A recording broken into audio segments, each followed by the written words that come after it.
Good morning, everyone, and thank you for joining us in this episode of The Glorious You. This is our first YouTube recording, and I'm excited to share this with you and extend this invitation to you. Now, you all know, those of you who have been connected with me either in meditation or on YouTube, that this is not a solo venture, right? This is the tribe. And so that tribe includes my wonderful producer, Tree. And so I want to introduce her as well. Come on in, Tree, so they can see you. Hi. Hello, everybody.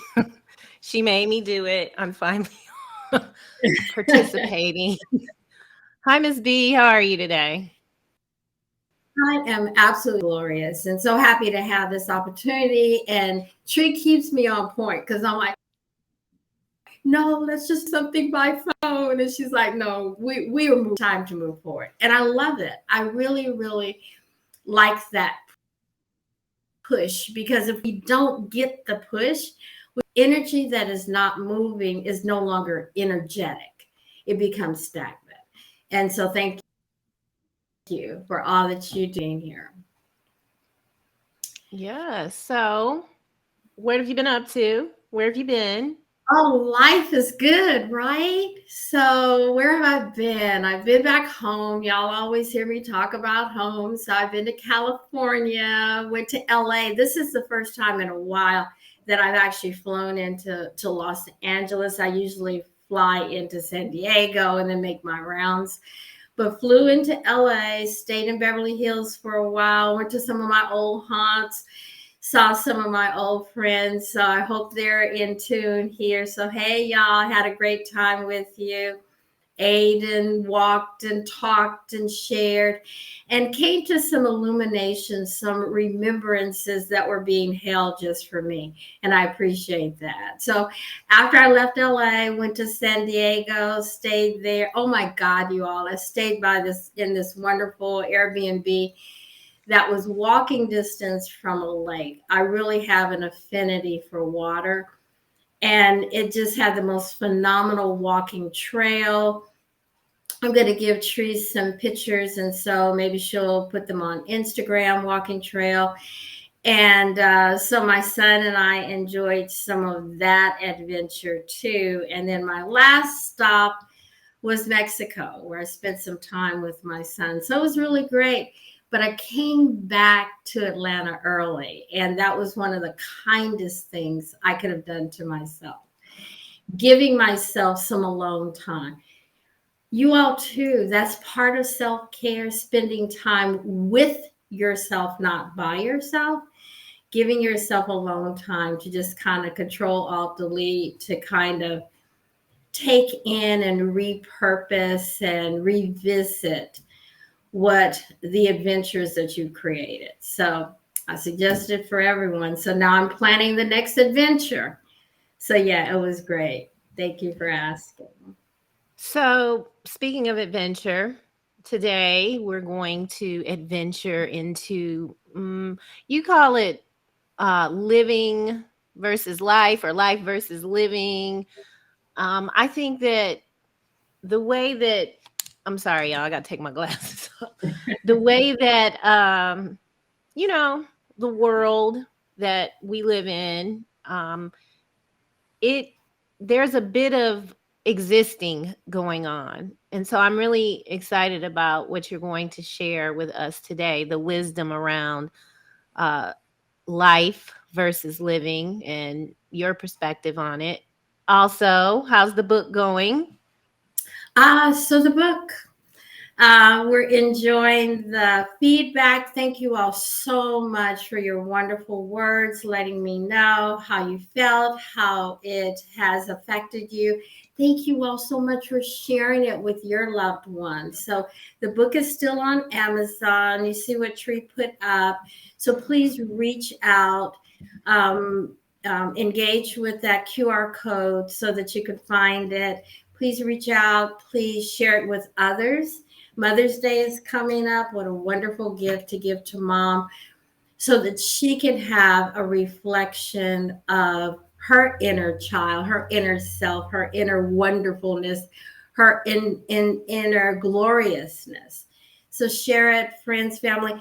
There is, I'm so glad that you asked, Tree, because my sister-in-law and a dear friend in California are putting together a book signing for me. And I came up with the idea actually of making it virtual rather than to go back to LA and do that, of having a virtual book signing. So I'm going to discuss that with them, because if I do that, then our tribe here can be part of it. And I can still do some reading. So I'm excited about this. Everything is unfolding and always for our highest and best good, right? Always. Yes, ma'am. Yes.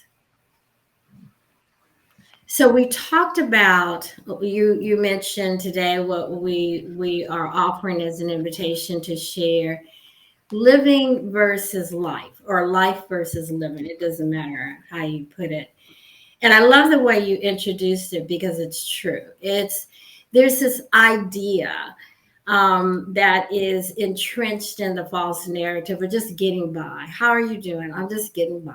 I'm doing, and it carries with it the energy or the vibration of struggling, or something other than joy.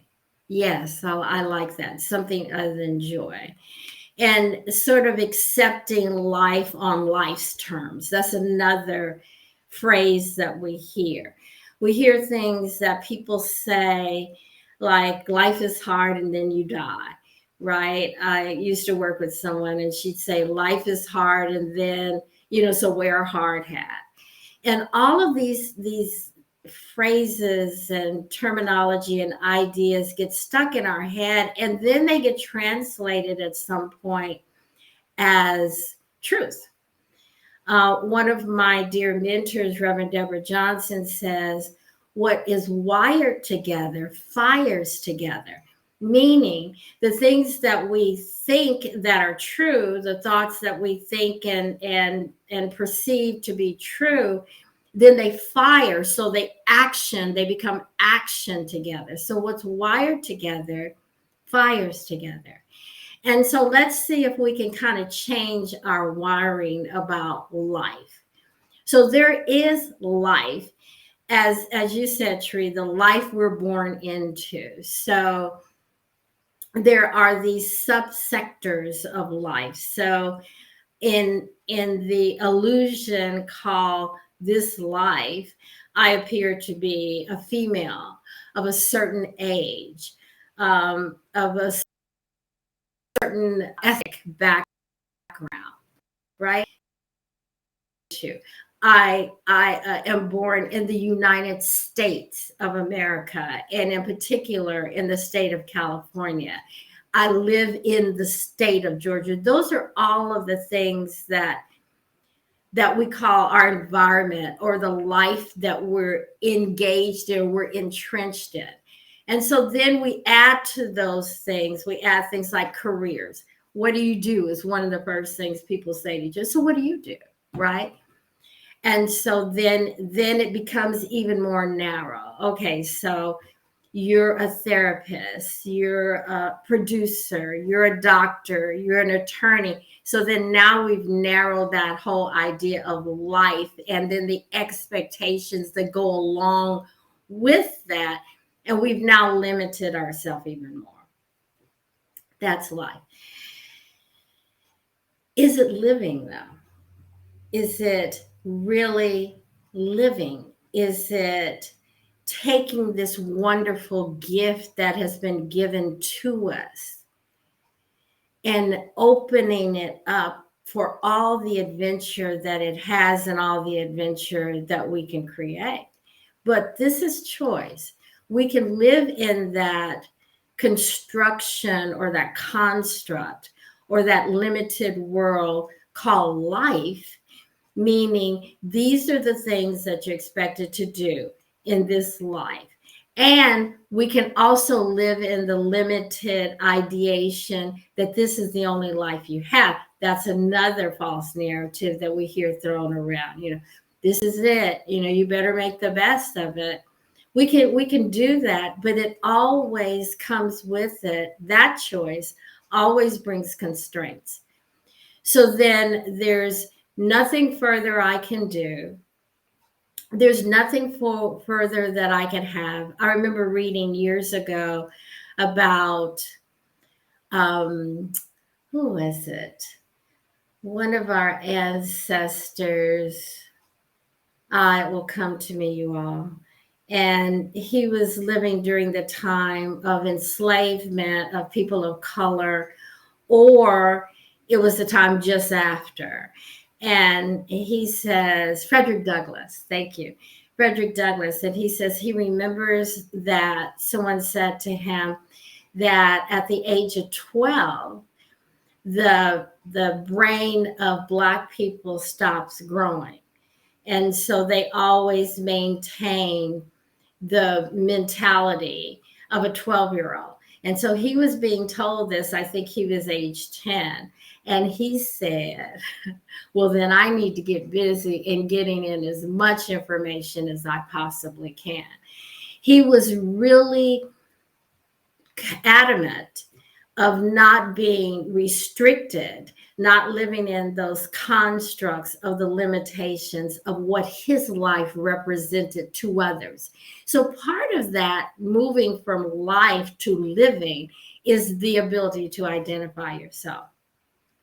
Always go here, because it is really the first step up and out into a true reality of what it is. And so if we're always depending on others to identify who we are in our wholeness, then yes, we will be living a life that is dictated by others.